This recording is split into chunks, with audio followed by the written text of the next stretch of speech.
नमस्कार साथियों, स्वागत है आप सभी का मेरे YouTube चैनल श्री एकेडमी पर। आज हम कुछ मध्य प्रदेश के से संबंधित नए कुछ क्वेश्चन यहाँ पे सॉल्व करने वाले हैं। तो आइए शुरू करते हैं हम हमारा आज का प्रैक्टिस सेट। हमारा आज का पहला क्वेश्चन है साथियों, मध्य प्रदेश में सतना जिले में मैहर क्यों प्रसिद्ध है।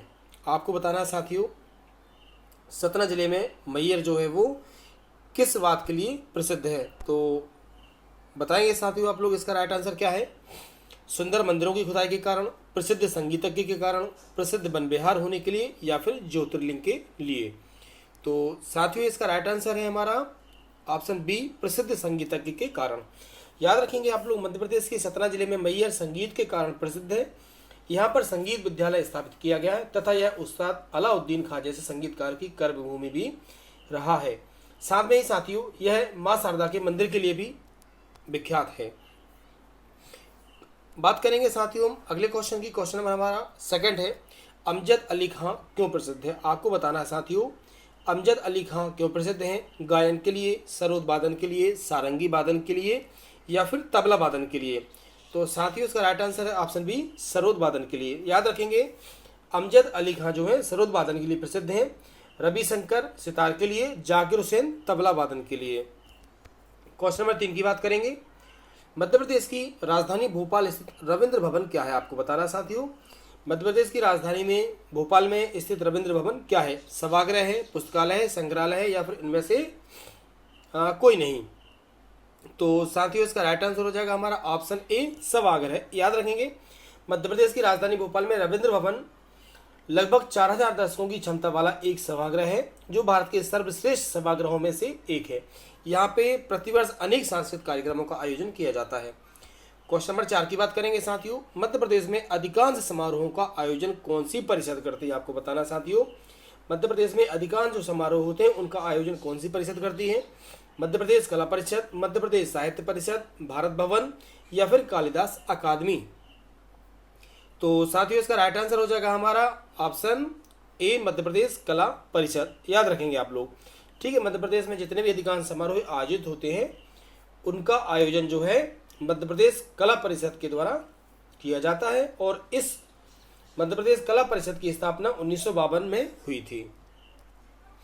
क्वेश्चन नंबर 5 की बात करेंगे, मध्य प्रदेश संस्कृत अकादमी की स्थापना कब की गई। महत्वपूर्ण क्वेश्चन है साथियों, मध्य प्रदेश संस्कृत अकादमी की स्थापना कब की गई। 1976, 1979, 1983, या फिर 1985।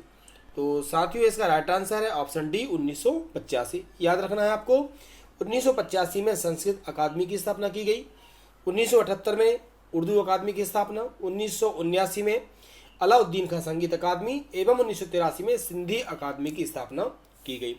इसके अलावा आप लोग याद रख सकते हैं कि 1987 में तुलसी अकादमी की स्थापना की गई। क्वेश्चन नंबर 6 की बात करेंगे, काठी मध्य प्रदेश के किस क्षेत्र का लोक नाट्य है। साथियों आपको बताना है, काठी मध्य प्रदेश के किस क्षेत्र का लोक नाट्य है।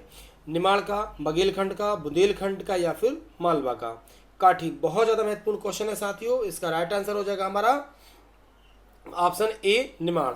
याद रखिएगा काठी जो है वो निमाड़ में प्रसिद्ध है। इसके साथ आप याद रख सकते हैं तुर्राबी निमाड़ में यहाँ का नृत्य है साथियों।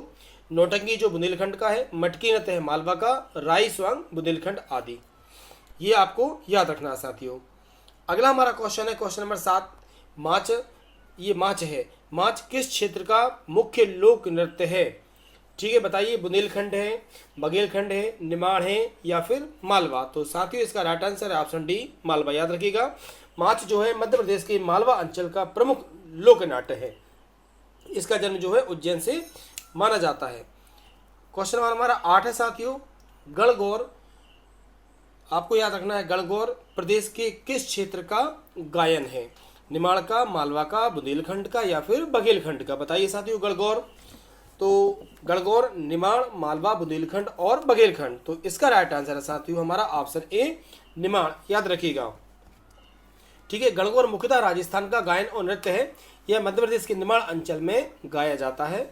ठीक है साथियों। क्वेश्चन नंबर 9 की बात करेंगे, बैगा जनजाति द्वारा बारात की अगवानी पर किया जाने वाला नृत्य कौन सा है। आपको बताना साथियों, बैगा जनजाति के द्वारा जब बारात आती है उसकी अगवानी पर कौन सा नृत्य किया जाता है। बलमा, चटकोरा, लहंगी या परधोनी। तो इसका राइट आंसर है साथियों, आपको याद रखना है option D Pardhoni. Question number 10 की बात करेंगे हम। क्वेश्चन नंबर 10 है हमारा, अमृता शेरगिल फेलोशिप किस क्षेत्र में दी जाती है? बहुत ज़्यादा महत्वपूर्ण क्वेश्चन है साथियों। अमृता शेरगिल फेलोशिप जो है वो किस क्षेत्र में दी जाती है? ललित कला में, साहित्य में, रूपंकर कला में या फिर इनमें से कोई नहीं? तो साथियों इसका राइट आंसर हमारा ऑप्शन ए ललित कला। याद रखिएगा, अमृता शेरगिल फेलोशिप ललित कला के लिए दी जाती है। क्वेश्चन नंबर हम 11 की बात करेंगे। गजानन माधव मुक्तिबोध फेलोशिप का क्षेत्र कौन सा है साथियों? गजानन माधव मुक्तिबोध फेलोशिप का क्षेत्र है संगीत, साहित्य दोनों में या फिर इनमें से कोई नहीं? तो साथियों इसका राइट आंसर हमारा ऑप्शन बी साहित्य के क्षेत्र में गजानन माधव मुक्तिबोध फेलोशिप दी जाती है। क्वेश्चन नंबर 12 की बात करेंगे। मध्य प्रदेश शासन द्वारा संगीत के क्षेत्र में दी जाने वाली फेलोशिप कौन सी है? आपको बताना है। मध्य प्रदेश शासन के द्वारा संगीत के क्षेत्र में दी जाने वाली फेलोशिप कौन सी है? श्रीकांत वर्मा फेलोशिप, अलाउद्दीन खां, चक्रधर सिंह या फिर अमृता शेरगिल? आपको बताना है मध्य प्रदेश शासन के द्वारा संगीत के क्षेत्र में दी जाने वाली फेलोशिप कौन सी है साथियों? तो इसका राइट आंसर है ऑप्शन बी अलाउद्दीन खां फेलोशिप। ठीक है, अगला क्वेश्चन देखते हैं। क्वेश्चन नंबर 13 हमारा, विष्णु चिंचालकर कौन थे? अभी हाल ही में एग्जाम में पूछा गया है। विष्णु चिंचालकर कौन थे? चित्रकार थे, शिल्पकार थे, कहानीकार थे या फिर साहित्यकार थे? आपको बताना साथियों विष्णु चिंचालकर कौन थे? तो यह बहुत ज़्यादा प्रसिद्ध चित्रकार थे साथियों। श्री विष्णु चिंचालकर मध्य प्रदेश के बहुत फेमस चित्रकार रहे हैं। इनका जन्म जो है 1917 में देवास के पास एक गांव में हुआ था। क्वेश्चन नंबर 14 की बात करेंगे। मध्य प्रदेश के किस कवि का नाम रामचंद्र द्विवेदी था? मध्य प्रदेश के किस कवि का नाम रामचंद्र द्विवेदी था? मेरे पहले के जो प्रैक्टिस सेट है उनमें आपको ये आंसर मैं दे चुका हूँ। यहाँ देखते हैं, कवि प्रदीप, बालकृष्ण शर्मा नवीन, माखनलाल चतुर्वेदी या फिर इनमें से कोई नहीं? तो बताएं साथियों आप लोग इसका आंसर क्या हो सकता है? इनका मूल नाम किसका रामचंद्र द्विवेदी था? तो साथियों इसका राइट आंसर है ऑप्शन ए कवि प्रदीप। याद रखिएगा आप लोग। मालवांचल के बड़नगर कस्बे में 1919 में इनका जन्म हुआ था। क्वेश्चन नंबर 15 की बात करेंगे। सतकाय किसकी प्रसिद्ध रचना है? भर्तृहरि की, भवभूति की, कालिदास की या फिर बाणभट्ट की? तो याद रखेंगे साथियों, सतकाय भर्तृहरि की बहुत ज़्यादा फेमस रचना है। याद रखेंगे। इसके साथ इन्होंने निधि शतक, श्रृंगार शतक तथा वैराग्य शतक नामक प्रमुख रचनाएं भी लिखी हैं। क्वेश्चन नंबर 16 की बात करेंगे। निम्न में से किस लोक साहित्यकार को बुंदेलखंड का जयदेव कहा जाता है? बहुत ज़्यादा महत्वपूर्ण क्वेश्चन है साथियों। आपको ये बताना है किस लोक साहित्यकार को बुंदेलखंड का जयदेव कहा जाता है? बताएं साथियों, जगनिक, ईश्वरी, घाघ या फिर इनमें से कोई नहीं? तो साथियों इसका राइट आंसर हमारा ऑप्शन बी ईश्वरी। याद रखेंगे, किसी भी विषय पर और भवभूमि पर तत्काल छंद की रचना करने की असाधारण प्रतिभा वाले बुंदेली के जो महाकवि ईश्वरी थे, इन्हें बुंदेलखंड का जयदेव कहा जाता है। क्वेश्चन नंबर 17 की बात करेंगे। कालिदास के किस ग्रंथ में अमरकंटक के सौंदर्य का चित्रण किया गया है? आपको बताना साथियों, कालिदास के किस ग्रंथ में अमरकंटक के सौंदर्य का चित्रण किया गया है? कुमार संभवम, शाकुंतलम, मेघदूतम या फिर ऋतु संहारम? तो साथियों इसका राइट आंसर है ऑप्शन सी मेघदूत। याद रखना है आपको। क्वेश्चन नंबर बात करेंगे हम 18 की। मध्य प्रदेश में निम्न में से कौन सी बोली नहीं बोली जाती? आपको बताना है। मालवी, बुंदेलखंडी, गोंडी या फिर कौरवी? तो साथियों इसका राइट आंसर है ऑप्शन डी कौरवी। याद रखेंगे आप। ठीक है, कौरवी मध्य प्रदेश में नहीं बोली जाती है। बाकी मालवी, बुंदेलखंडी और गोंडी जो है वो मध्य प्रदेश की बोलियां हैं। क्वेश्चन नंबर 19 की बात करेंगे साथियों। कालिदास अकादमी की स्थापना किस वर्ष हुई थी? पहले भी आपको इस बात का आंसर मैं आपको दे चुका हूँ।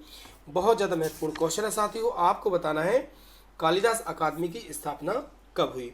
1975, 1977, 1979 या 1981? राइट आंसर है साथियों इसका ऑप्शन बी 1977। याद रखेंगे। क्वेश्चन नंबर हम 20 की बात करते हैं साथियों। प्रसिद्ध व्यंग्यकार एवं साहित्यकार हरिशंकर परसाई मध्य प्रदेश के किस नगर में रहते थे? आपको बताना है साथियों, प्रसिद्ध व्यंग्यकार एवं साहित्यकार हरिशंकर परसाई मध्य प्रदेश के किस नगर में रहते थे? सागर में, कटनी में, उज्जैन में या फिर जबलपुर में? तो राइट आंसर क्या होगा साथियों इसका? इसका राइट आंसर साथियों ऑप्शन डी जबलपुर। याद रखेंगे 22 अगस्त 1922 को इनका जन्म होशंगाबाद में हुआ था, बाद में जबलपुर में वो रहने लगे, जहां पर 1999 में उनका देहांत हो गया था। क्वेश्चन नंबर 21 की बात करेंगे। रघुवंशम के रचयिता कौन है? बहुत ज़्यादा सरल आंसर है, लेकिन आप सभी को इसकी जानकारी होना चाहिए। रघुवंशम के रचयिता कौन है? महाकवि कालिदास, भवभूति, बाणभट्ट या फिर इनमें से कोई नहीं। तो साथियों इसका राइट आंसर क्या हो जाएगा? रघुवंशम। बताएंगे आप लोग इसका आंसर क्या होगा साथियों। बहुत ही ज़्यादा सरल क्वेश्चन है, लेकिन इसके साथ याद रखना बहुत ज़्यादा महत्वपूर्ण क्वेश्चन भी है। राइट आंसर ऑप्शन ए महाकवि कालिदास। आपको मालूम है रघुवंशम के रचयिता कौन थे? महाकवि कालिदास थे। यह बहुत ज़्यादा इनकी प्रसिद्ध कृति है। क्वेश्चन नंबर बात करेंगे साथियों 22 की। पद्माकर का जन्म मध्य प्रदेश के किस जिले में हुआ था? जबलपुर में, सागर में, इंदौर में या फिर खंडवा में? तो साथियों इसका राइट आंसर है ऑप्शन बी सागर। हम बात करते हैं क्वेश्चन नंबर 23 की। समय के पांव किसकी कृति है? आपको बताना है। सुभद्रा कुमारी चौहान, बालकृष्ण शर्मा नवीन, पंडित भवानी शंकर मिश्र या फिर माखनलाल चतुर्वेदी? तो साथियों समय के पांव जो है माखनलाल चतुर्वेदी की रचना है। ठीक है, याद रखेंगे आप लोग। यह 1952 में लिखा गया संस्मरण है। अब हम बात करते हैं क्वेश्चन नंबर 24 की। राई लोक नृत्य किस क्षेत्र का लोक नृत्य है? आपको बताना साथियों राई लोक नृत्य किस क्षेत्र का प्रमुख लोक नृत्य है? बघेलखंड का, बुंदेलखंड का, उक्त दोनों क्षेत्रों का या फिर इनमें से कोई नहीं? तो याद रखना साथियों राई जो है बघेलखंड और बुंदेलखंड दोनों क्षेत्र का प्रमुख नृत्य है। और हम बात करेंगे आज के हमारे आखिरी क्वेश्चन के साथियों।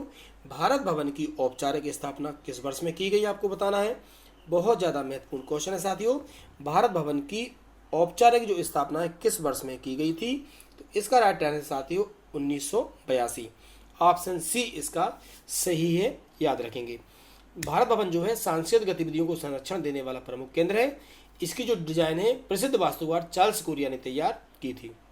याद रखेंगे वैसे तो 1974 से यह आरंभ हो गया था, लेकिन इसकी औपचारिक स्थापना जो है वो 13 फरवरी 1982 को की गई थी। और इस संस्था की स्थापना जो है भारत भवन न्यास अधिनियम 1982 के अंतर्गत की गई। तो मुझे पूरी आशा है साथियों आपको ये क्वेश्चन बहुत अच्छे लगे होंगे। तो मिलते हैं एक नए प्रैक्टिस सेट के साथ। सभी से कहना चाहूँगा साथियों कि जिन भी साथियों ने चैनल को सब्सक्राइब नहीं किया है वो चैनल को जरूर सब्सक्राइब कीजिए और ज़्यादा से ज़्यादा वीडियो को लाइक कीजिए, शेयर कीजिए, कमेंट कीजिए।